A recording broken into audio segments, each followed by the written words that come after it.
This is the current federal tax developments for the week of March the 6th, 2017. Current federal tax developments are brought to you by Nichols Patrick CPE, a division of Los Calzo Institute, and your state society of CPAs. And this week, the title is The Crickets Are Taking Over, because one of the problems we're having now is that we're getting very little in the way of guidance and information from the IRS. And in fact, at this point, we're coming into having to go back, and we're going to this week actually take a look at an old item that's gotten a lot of interest on the website. Article's been read quite a bit. A lot of the reason why we're not getting guidance right now has to do with the change in administrations and some concern about the rule for the issuance of guidance and potential requirement to withdraw other guidance. Till all that's straightened out, we're not hearing a whole lot from the IRS. Now, practical matter for most of us in tax season, that's probably not a huge negative, that there's not a lot of things coming out, although there are some areas we're looking for guidance in that hopefully when we get to the end of tax season, we'll actually find that we begin to get some of that guidance, because some areas do need to have a little bit more information, a little bit more in the way of items added back to them. But this week, we'll talk about the things that did happen. We're going to look at a case where a taxpayer lost a deduction because he failed to comply with the requirements for donation of an aircraft.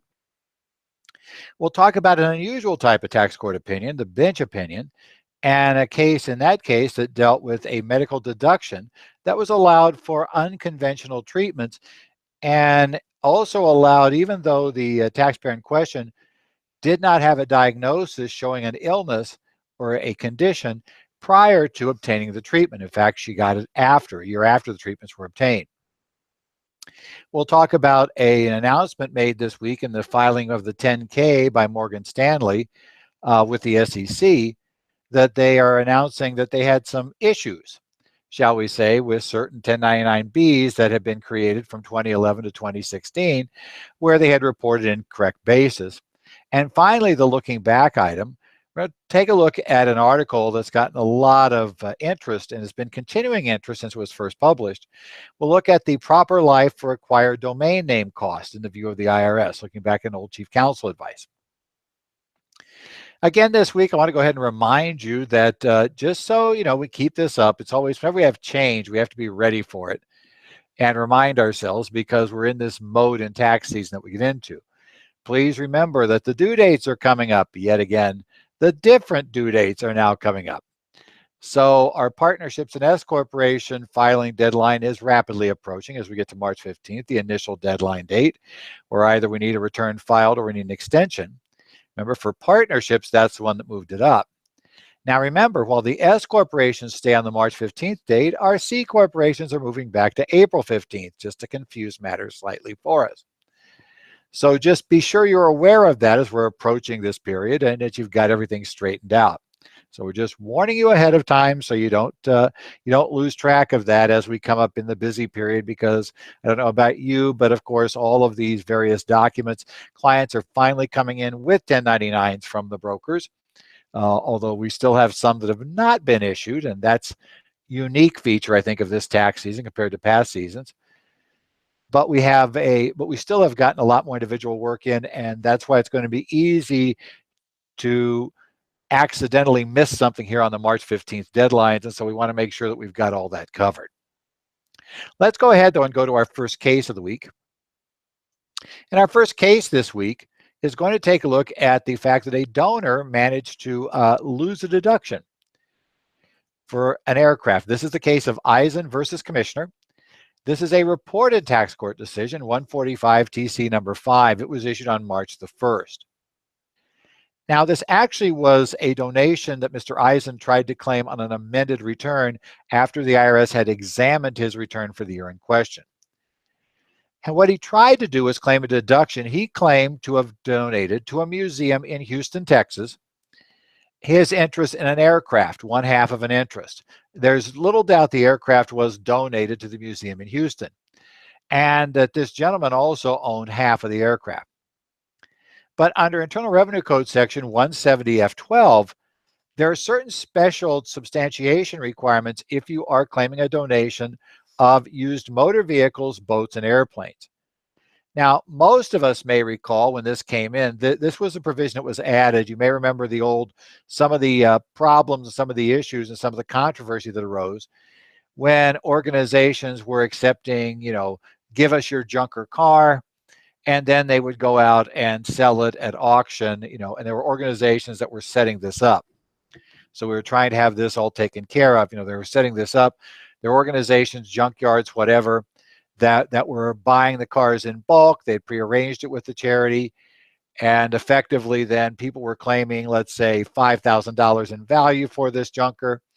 And the charity was actually getting maybe, $500 for the junker. So Congress put in a new rule that required certain things to happen. But what you may not be aware is it didn't just cover cars, but it also covered boats and airplanes. Now, to claim a deduction for such a used item, you've got to meet some special rules beyond the regular rules we have for charitable contributions.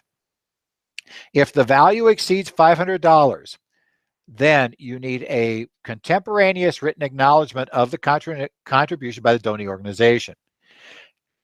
That contemporaneous requirement is not the same as the contemporaneous requirement we have for most contributions in excess of $250. We'll talk about the special date rules for that. It's a different set of dates. But the documentation must also come, that acknowledgement must also submit that with the tax return. So this is a little different. So you have to give that acknowledgement. And if the organization sells the vehicle without any significant intervening use or any material improvement of the vehicle, then the amount of deduction cannot exceed the gross sales proceeds. The law goes on to say the acknowledgement that the charity gives you has to have the taxpayer's name and ID number, the vehicle identification number or similar number. If the vehicle was sold, the charity must certify the vehicle was sold in an arm's length transaction between unrelated parties, the gross proceeds from the sale of that item, and a statement that the deductible amount may not exceed the amount of such proceeds. If the charity holds on to the vehicle or does a substantial improvement, then they have to certify the intended use or material improvement of the vehicle and the intended duration of such use, and that a certification of the vehicle would not be transferred in exchange for money, other property, or services before completion of such a use or improvement. The statement also has to provide the normal line about did you provide any goods or services and the nature of such goods or services with a good faith estimate of the value. Now, in this case, here we go to the question of contemporaneous. In this case, it's a little different rule. In this case, the acknowledgement has to be provided within 30 days of the date of the sale of the vehicle, or for a vehicle that's not being sold, the date of the contribution. Remember, the general rule is we have to have the acknowledgement before the return is filed. In this case, we might be beyond that date if, in fact, the vehicle was actually finally sold. We didn't get it sold till after the return was filed. The flip side of it, though, is in most cases it's going to be earlier because it's going to be a 30-day rule. Now, in this case, here's the problem. The gentleman in question, with its amended return, claiming a deduction for this, he included an acknowledgement letter dated to another individual and signed by a president of the society. The other individual was the other half owner, the entity that owned the other half. A Form 8283 executed by Amy Rogers, who's a managing director of that society that got the aircraft, dated April 13th. A copy of an aircraft donation agreement executed on December 31st of 2010 by Drew Coates as president of society, but had no other signature, and an appraisal by a Mr. McKenzie that was dated April 7th, 2011, opining that the fair market value of the 50% interest as of December 30th, 2010 was $338,000. Now, the IRS said that's all fine and good, but that doesn't meet the requirements. Basically, the way the charity meets this, if a charity provides such an acknowledgement, the charity is supposed to provide to the IRS a Form 1098-C. As well, they provide a copy of that to the donor. The donor can use the 1098-C to meet the requirements. Obviously, in this case, he didn't provide that document. So the question was, did what he provide count?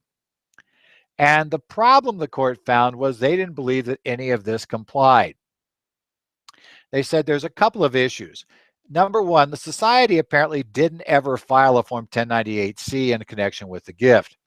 The IRS had no record of having one, and the managing director who executed the A283 indicated that she was unable to find a copy of Form 1098-C reporting that donation in their file. So we take a look at, well, did the other documents comply with the requirements? And the letter from the society was, okay, that acknowledged receipt of the aircraft, but it never mentioned the taxpayer. It didn't have his ID number. It mentioned the other party. Therefore, it falls apart on this. It also knows that this particular letter, in essence, that this, the document there, we have a deed of gift. If it could satisfy it, then we have a problem that maybe it could, because we have an issue. A deed of gift could be a contemporaneous acknowledgement. And there are cases which the court notes where that has been allowed. But the problem is the aircraft donation agreement that he attached to his amended 2210 return only had the signature of the society's representative. It didn't actually have documentation of a completed gift made before the end of the calendar year, as an actual acknowledgement letter would do, and the deed of gift was not signed by either donor. It doesn't establish that they made a completed gift during 2010. Secondly, it doesn't contain his ID number. It also wasn't timely because he didn't file the return until April 2010. The document was created in 2016, I should say in 2016. The document was created in 2016 to go back and acknowledge a donation back in 2010. That also failed timeliness. The court finally indicated that they would not apply a doctrine of substantial compliance. That does not work in the charitable contribution arena. The court found that for charitable contribution, Congress provided strict rules and you have to meet those rules. In this case, the taxpayer didn't meet them.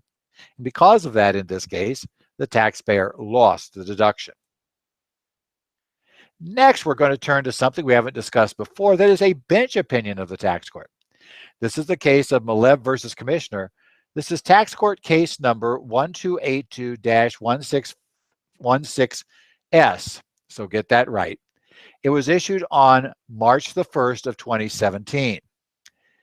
Now, bench opinions are a little bit different. They're kind of one step below the summary opinions. So this was an oral opinion delivered from the bench and then later posted to the tax court website as an order that is summarized. And this dealt with an unconventional treatment. The case is interesting because of what qualifies as a medical expense. Now, in this case, we have a taxpayer. She was concerned that conventional treatments for her conditions would pose too much risks or would be ineffective. So per the tax court, this is coming from them, quoting from the opinion, she subscribed to various forms of treatments from 4 individuals, none of whom would be commonly recognized as a conventional medical caregiver. And to be sure, none of the methods utilized by these individuals would commonly be recognized as a conventional medical treatment. The methods petitioner subscribed to might be termed alternative medicine by the polite, but we expect the less tolerant would characterize the treatments in other than legitimate or complementary terms. Now, the question came down, could this person nevertheless claim a deduction on a return? Generally, the answer is going to be yes. You're going to find the mere fact that the treatment is not one that is generally recognized as effective doesn't impact its deductibility under the rules for medical care. Section 213 D1A defines what is medical care. And within that, a partial definition, which is important for this point, is amounts paid for the diagnosis, cure, mitigation, treatment, or prevention of disease, or for the purpose of affecting any structure or function of the body. Now, she's going under the first clause because she had a medical condition, she said, that was being treated. Regulation 1.213-131II specifically provides deduction is allowed for healing services. And she claimed that these services helped heal her condition. In fact, she believed they had been effective. But the code denies, or I should say that regulation goes on to deny deduction for any expenditure that's merely beneficial to the general health of the individual. We have a number of tax court cases that say you do not have to have a generally medically recognized treatment to be deductible. The court cites the case of Dickey versus Commissioner from 1999, the Crane case from 1986, and the So case from 1980. Now, one little problem she ran into in this case is that she didn't get diagnosed until basically a year after she incurred the expense. In that case, quoting from the court opinion, her medical doctor suggested surgery as a remedy, but advised her that the surgery does not come with complete success and carries the possibility of worsening her condition. Her doctor further recommended integrative medical care. That was the nature of what she had been doing. According to Duke University, integrative medicine is an approach to care that puts the patient at the center and addresses the full range of physical, emotional, mental, social, spiritual, and environmental influences that affect a person's health. Employing a personalized strategy that considers the patient's unique conditions, needs, and circumstances, it uses the most appropriate interventions from an array of scientific disciplines to heal illness and disease and help people regain and maintain optimal health. The court made it clear, had she had that diagnosis before the treatment, the deduction would have no question been allowable.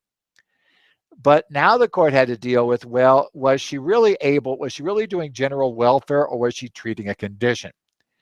And they said in the end, they are more persuaded by her belief as to the effectiveness of treatment she paid for than we are by our own impression as to those treatments. That is, the fact that they were not necessarily something that the court seemed to believe were likely to be effective. In fact, the court did note the diagnosis, which found she still had these serious problems, kind of suggested the treatment didn't really, reduce the problem. But nevertheless, the court found that because she was treating a condition that did exist, and she was paying these funds to heal and develop healing services, that the court said that the deduction was allowed. This was not just a general welfare payment, and the fact that maybe most MDs would not have recognized these treatments as being legitimate also doesn't impact this. Next up, this is another unusual place we've never gotten a document for before under this when we've done this discussion. We're looking at now Form 10K. Now, you might think that'd be far more appropriate for somebody running a discussion on A&A topics.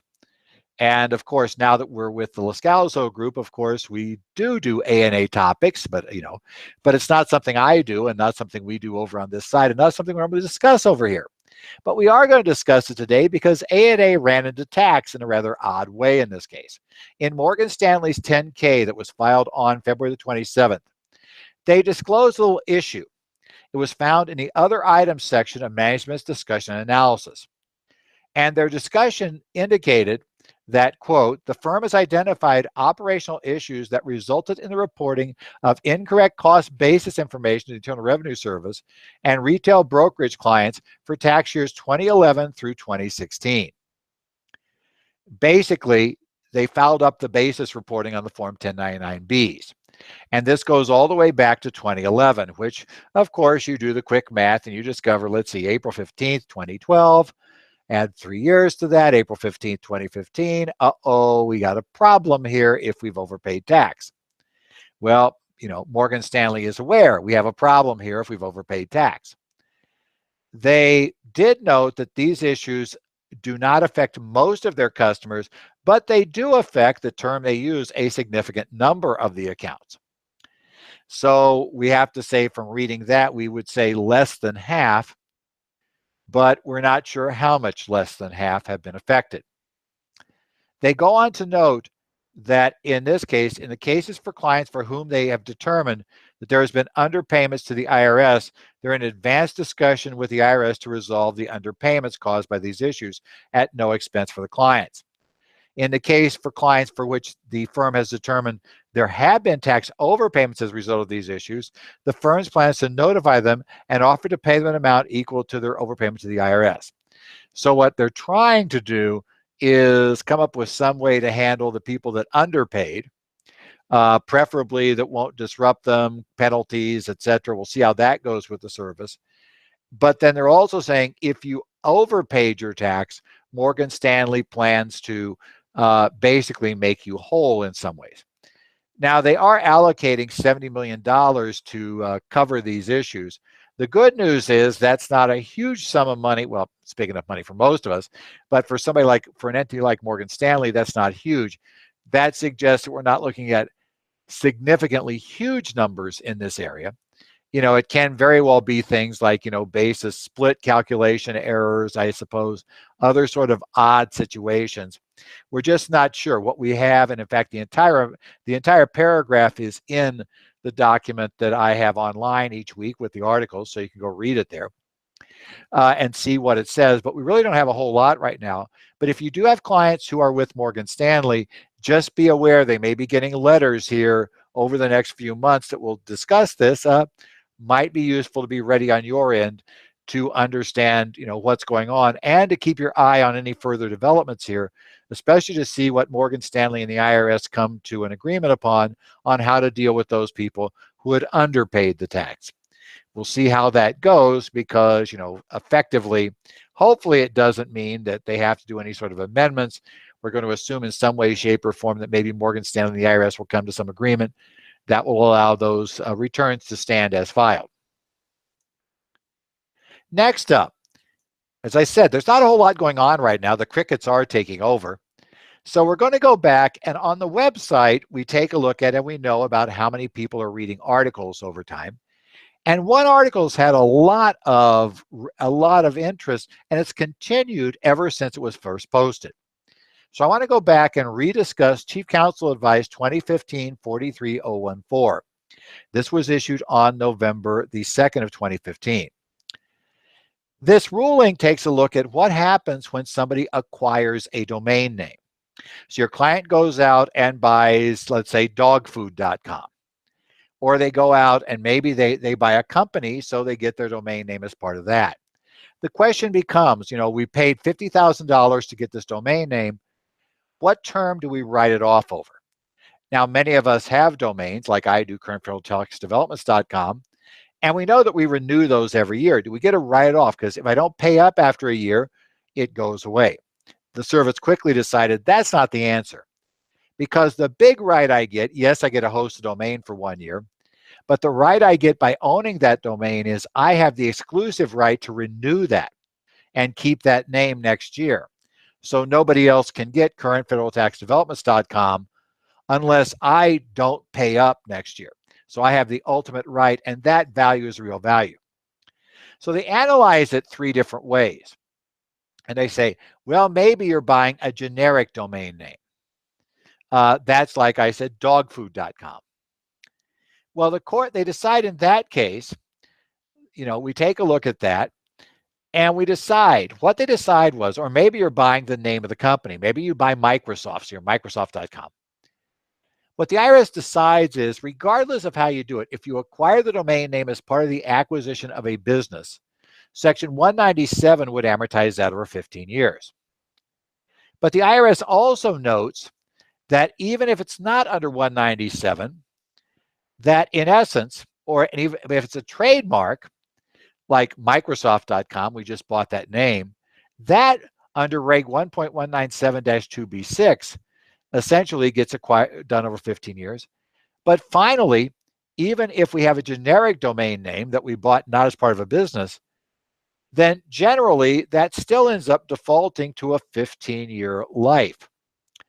So the bottom line is, it appears anytime a taxpayer acquires a domain name, the life you're going to amortize that over is 15 years. This is at least the IRS Position Chief Counsel Advice 2015-43014. If you have a client who acquires a domain name, I do suggest you go get that advice. We have a link to it in the documents this week, and read over the IRS's analysis here. I think it's a relatively good analysis of the situation, and it'll give you an idea of how to go forward and handle these issues. Well, it's tax time. And oh, by the way, if your software hasn't already reminded you, remember that for security reasons this year, our tax software and any online accounts we have that are integrated with our tax software, they have password expirations at least once every 90 days. Fair warning, people. If you set up your passwords back when you got your new software in December, we're rapidly approaching that 90-day period. If you didn't do anything about it until the year began, you're going to find that 90-day period expiring at, shall we say, an inconvenient time. So remember, if you haven't already reset passwords, it's a really good time to try it now before it has to work. right? Don't end up with a password must be reset message the morning of March 15th while you still have to get those extensions filed and discover that you foul up your password change. Make sure you take care of it now.